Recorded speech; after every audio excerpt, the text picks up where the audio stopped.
So here we got the practice test for the triangle section here, chapter 6. First few problems are going to be identification. We got to identify perpendicular bisectors or whatnot. And again, I'm just going to run through this so you can have the answers if you want to look, if you need them. Check your work or whatnot. Identify the following: perpendicular bisector, angle bisector, altitude, and median. Well, here we've got a perpendicular line that's splitting a side in half. Perpendicular bisector.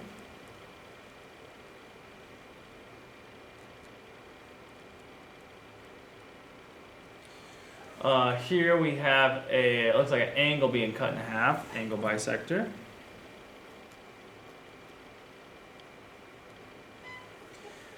Here we have kind of just a right angle going to a corner, altitude.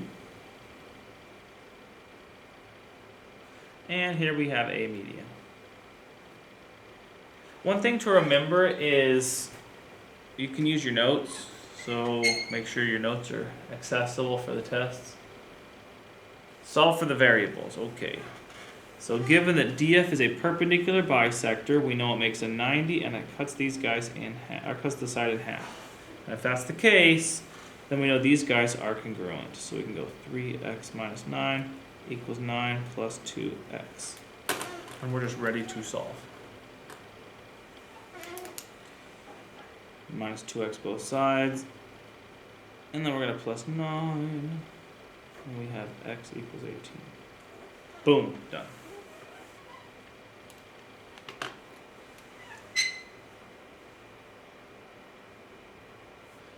This guy over here.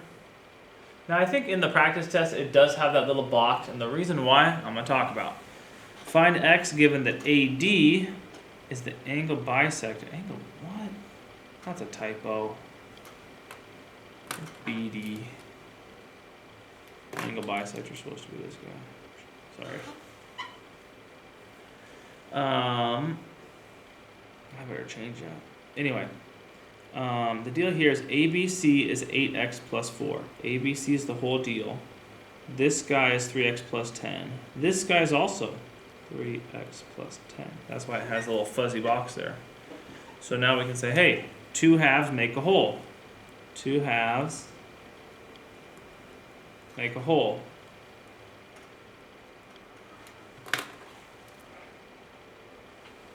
And we are going to distribute our 2.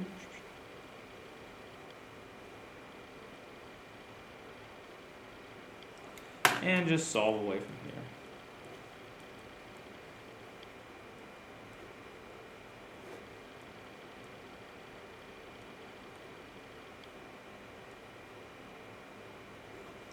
Boom.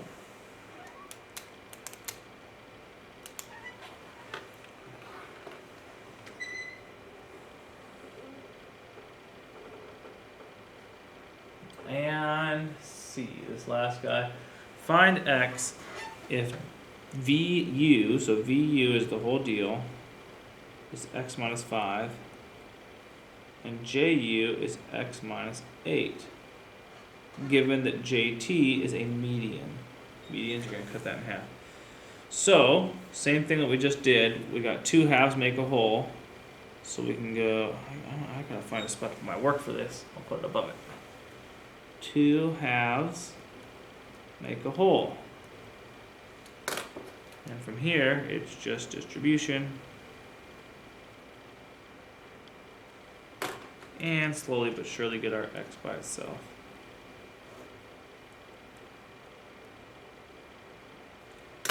Oh, what do we got here?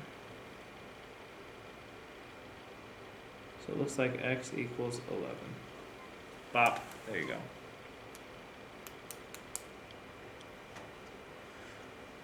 Next set of problems are labeling small, middle, big. We're going to label longest, shortest, and middle sides. So when we label these guys, this is our biggest side. This is our smallest. And this is our middle.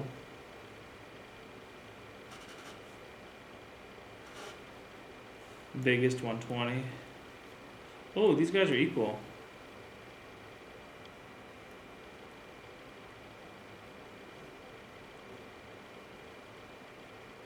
and they'd be equal small. Meaning that this guy's still the top dog, still the biggest side, but these guys are equal, and relative to this guy, they're both small. And C, small, middle, big again. Find my biggest angle, boom. Biggest side, smallest angle, smallest side, and middle.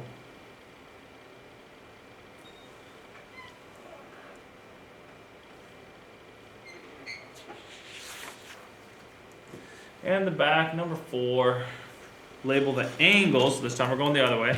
You're given side lengths, you gotta find the angles.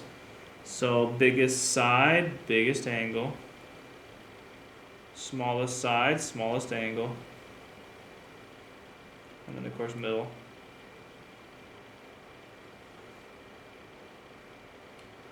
And then we got biggest side, biggest angle.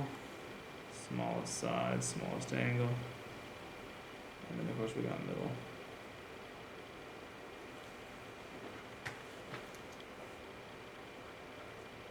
And C as in cactus. 5, 5, 3. Well, I know 3 is the smallest. And these guys are going to be the same. So for both those guys, I'm going to go equal. And they are both bigger than 3, of course, so equal big.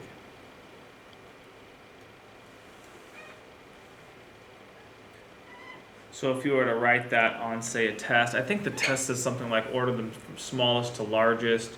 So you'd write something like angle U, and then angle M, and angle S. It doesn't really matter which way you put those guys because they're the exact same. If it makes you feel better, you can even write like a little equal sign in the middle there. Number 5, state if these guys can be a triangle or not. Well, we're going to add the two smallest sides. Wait a minute, the two smallest sides. Come here.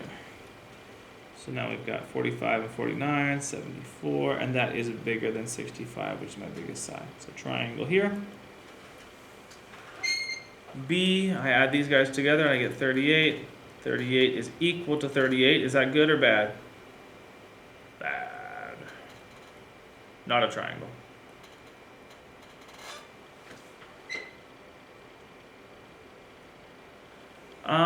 Number 6 and 6, I don't.